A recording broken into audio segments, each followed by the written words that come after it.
तो मैं विकास आज आपके साथ मौजूद हूं एक नई वीडियो में।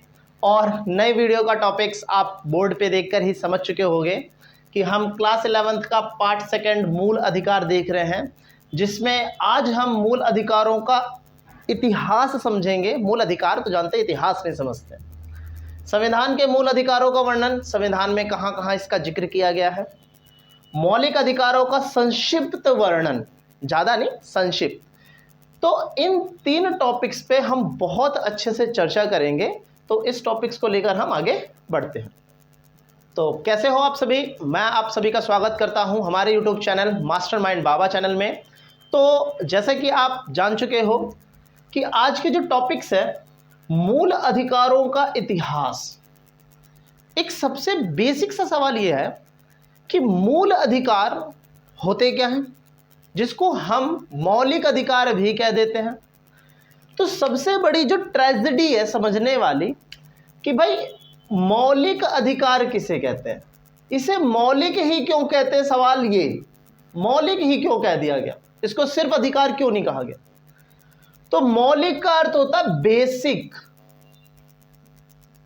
मौलिक का अर्थ क्या होता है? बेसिक। मतलब ऐसी चीज जो किसी भी व्यक्ति के जीवन के सिद्धांतों को, जीवन के आदर्शों को, जीवन की अवस्थाओं को बदलने के लिए जरूरी है।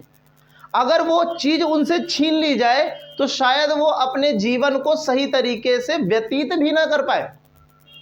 तो एक बेसिक चीज जो व्यक्ति को चाहिए ही चाहिए, उसीलिए इसका नाम हमने रखा है मौलिक या मूल।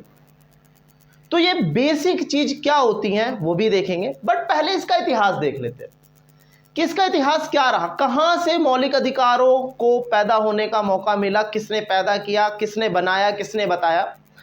तो हुआ क्या था, एक इंसिडेंट था 1215 में। इंग्लैंड के एक राजा थे किंग जॉन। उन्होंने सामंतों के दबाव में आके मजदूरों को कई अधिकार दिए। तो 1215 में उन्होंने मजदूरों को काफ़ी अधिकार दिए। तो मजदूरों को जब ये अधिकार दिए गए तो ये मौखिक तौर पे नहीं दिए गए, ये लिखित तौर पे दिए गए। भले ही वो कम थे पर लिखित तौर पे दिए गए। जब इसको लिखित तौर पे दिया गया तो उस समय इसको मैग्ना कार्टा के नाम से जाना गया। बहुत इंपॉर्टेंट बात बता रहा हूं मैं आपको। तब इसको किस नाम से जाना गया? मैग्ना कार्टा के नाम से जाना गया। धीरे धीरे ये बात आगे बढ़ती गई और समय में ये बात जब आगे बढ़ी तो आप देखते हो कि अमेरिका जैसा देश आज बहुत ताकतवर है और उसने भी अपने संविधान के अंदर मौलिक अधिकारों का जिक्र किया है। पर उन्होंने अपने संविधान में मौलिक अधिकारों का जिक्र कैसे किया, कहां से आया उनके पास इतिहास? तो अमेरिका के संविधान के अंदर जब मौलिक अधिकार लिखे गए तो उन्होंने एक अधिकारों का घोषणा पत्र बनाया था। क्या बनाया था? अधिकारों का घोषणा पत्र। जैसा कि जब देश आंदोलन करता है तो आंदोलन के दौरान ही हम काफी सारी मांगे सत्ता के खिलाफ रखते हैं कि हमें ये चीजें चाहिए, और सत्ता जब वो चीज पूरी नहीं करती तभी हम आंदोलन करते हैं। तो जब अमेरिका के अंदर भी 70s के लास्ट में आंदोलन चल रहे थे, क्रांतियां चल रही थी, तो उन्होंने भी अपने एक घोषणा पत्र में ये बात लिखी थी कि जब हमारा देश आज़ाद होगा, हमारा संविधान बनेगा, तो हम अपने संविधान में इस अधिकारों के घोषणा पत्र में जो अधिकार लिखे हैं हम उसको अपने संविधान में इंक्लूड करेंगे। इस तरीके से मैग्ना कार्टा के बाद दुनिया में अगर सबसे पहले किसी ने अधिकारों का लिखित विवरण रखा है तो वो अमेरिका है। फिर इसके बाद दुनिया में कई देशों ने ऐसा किया। जैसे जैसे देश आजाद होते गए, अपना अपना संविधान बनाते गए, सबने किया। पर हम जिक्र कर रहे हैं भारत का। किसका जिक्र कर रहे हैं? भारत का। तो भारत के संविधान के अंदर भी मौलिक अधिकारों का वर्णन है, जिसको मैग्ना कार्टा का भाग कहा जाता है। तो ये मैग्ना कार्टा शब्द कहां से आया है? 1215 में किंग जॉन नाम से एक राजा थे ब्रिटेन के अंदर, इंग्लैंड के अंदर, उनके द्वारा ये पत्र पर नाम रखा गया। और हमारे संविधान में भी जो मौलिक अधिकारों का खंड है हम उसको मैग्ना कार्टा का खंड या मैग्ना कार्टा का भाग कहते हैं। आगे अब हम देखते हैं कि भारतीय संविधान के अंदर मूल अधिकारों का जो वर्णन है वो कहां से कहां तक है। देखो, एक बहुत छोटा सा विरोधाभास है।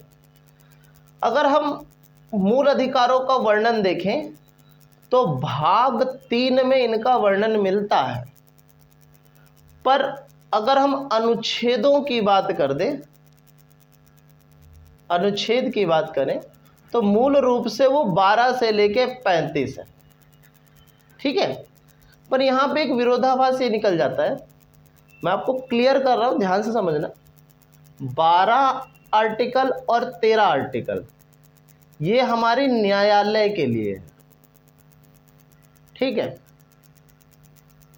14 आर्टिकल से लेके 32 आर्टिकल ये हमारे जनता के लिए है। 33 से 35 आर्टिकल ये सरकार के लिए। मतलब भाग में 12 से 35 सारे मूल अधिकार ही हैं, पर ये भी बांटे गए। 12-13 न्यायालय अधिकार रखती है मौलिक, 14 से 32 जनता अधिकार हम रखते हैं, और 33 से 35 सरकारी अधिकार रखती है। हम अपनी क्लास सेशन में इनका जिक्र करेंगे, बट मैं आपको एक अच्छी नॉलेज देना चाहता हूं, तो थोड़ा बहुत जिक्र इनका भी करेंगे, क्योंकि संवैधानिक मूल में इनका जिक्र करना बहुत जरूरी है।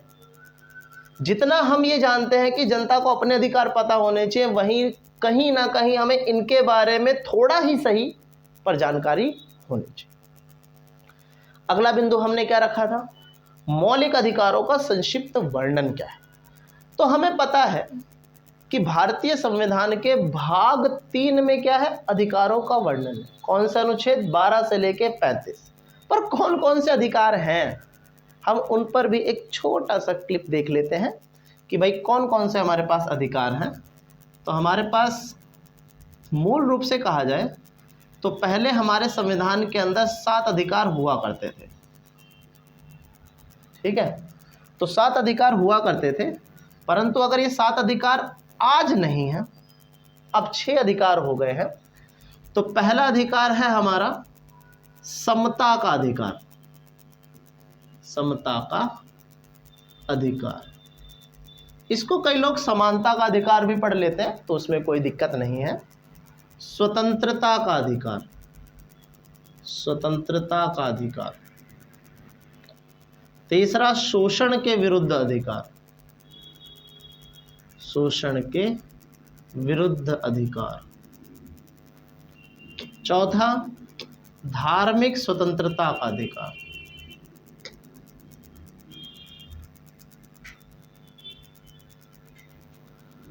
पांचवा अल्पसंख्यकों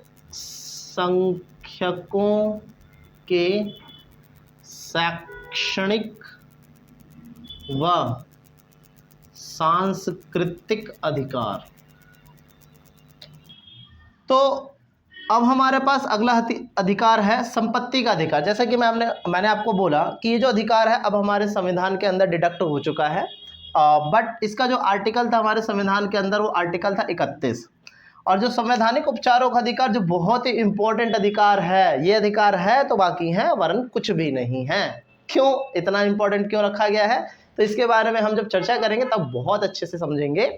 तो आज की वीडियो में हमने मौलिक अधिकारों का छोटा सा इतिहास, मौलिक अधिकार को संविधान में कहाँ वर्णित किया गया है, छोटा सा संक्षिप्त वर्णन कि कौन से अनुच्छेद में हमारे किन अधिकारों का वर्णन किया गया है। तो ये इसके आगे जो भी टॉपिक्स आएंगे वो हमारे नेक्स्ट पार्ट में आएंगे। आज की वीडियो आपको बहुत अच्छी और छोटी सी मिली है और नॉलेजेबल वीडियो है। तो आपको अगर वीडियो अच्छी लगी तो लाइक, कमेंट एंड सब्सक्राइब जरूर करें और शेयर भी जरूर करें। इसी तरीके से आप अपना प्यार हमारे प्रति बनाए रहें और हम इसी तरीके से आपको नॉलेजफुल वीडियो समय समय के साथ लाते रहें। तो गुड बाय, मिलते हैं नेक्स्ट वीडियो।